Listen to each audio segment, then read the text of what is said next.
Au nom du Père et du Fils et du Saint-Esprit. Amen. Viens, Esprit Saint, remplis les cœurs de tes fidèles et fais-les brûler du feu de ton amour. Ô Seigneur, envoie ton esprit et tout sera créé et tu renouvelleras la face de la terre.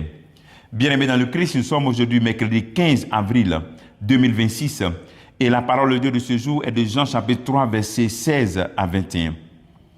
En ce temps-là, Jésus disait à Nicodème, « Dieu a tellement aimé le monde qu'il a donné son Fils unique afin que quiconque croit en lui ne se perde pas, mais obtienne la vie éternelle. Car Dieu a envoyé son Fils dans le monde, non pas pour juger le monde, mais pour que par lui le monde soit sauvé. Celui qui croit en lui échappe au jugement. Celui qui ne croit pas est déjà jugé, du fait qu'il n'a pas cru au nom du Fils unique de Dieu. Et le jugement le voici. La lumière est venue dans le monde, et les hommes ont préféré les ténèbres à la lumière, parce que leurs œuvres étaient mauvaises. Celui qui fait le mal déteste la lumière. Il ne vient pas dans la lumière, de peur que ses œuvres ne soient dénoncées. Mais celui qui fait la vérité vient à la lumière, pour qu'il soit manifeste que ses œuvres ont été accomplies en union avec Dieu.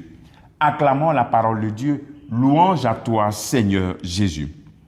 Bien-aimés dans le Christ, nous sommes dans cette continuité du discours, de la rencontre de Jésus-Christ avec Nicodème, qui a produit un discours.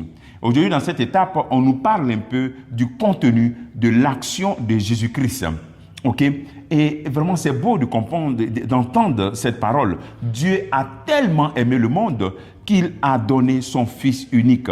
Jésus-Christ est le signe, est la présence vivante de l'amour de Dieu pour l'humanité, mais aussi pour toi. Est-ce que le fait d'entendre cela, tu te sens tellement aimé que cela donne un nouveau sens à ta vie?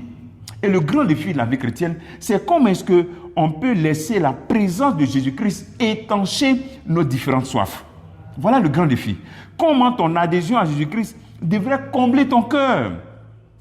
Et comment ton adhésion à Jésus-Christ, ton intimité à Jésus-Christ devrait t'amener à le prendre comme l'amour de ta vie.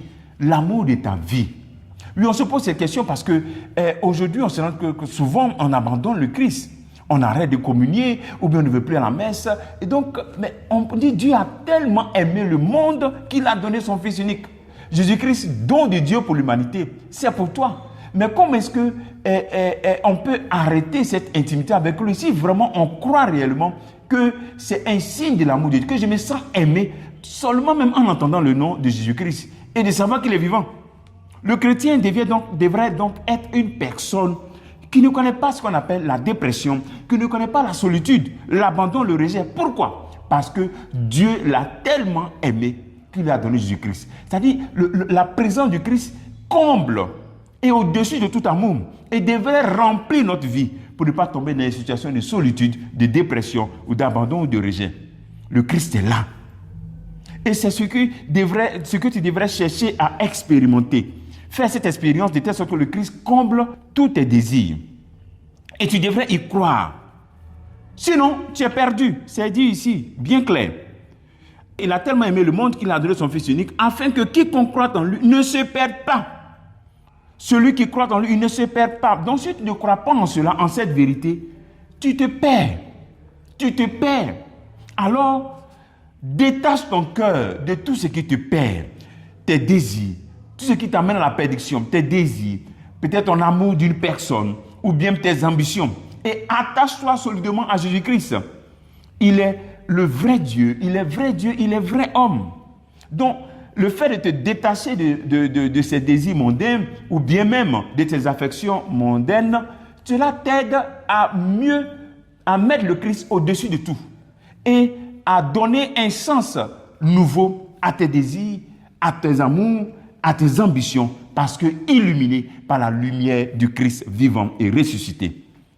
Oui, le Christ est le meilleur ami. Pourquoi? Son amour est réel et vrai. Parce que lui, il a été enfant comme toi. Il a été jeune comme toi. Il a été abandonné comme peut-être il a été abandonné. Il a été rejeté. Il a été même crucifié par amour pour toi. Voilà. Et le troisième jour, il est ressuscité.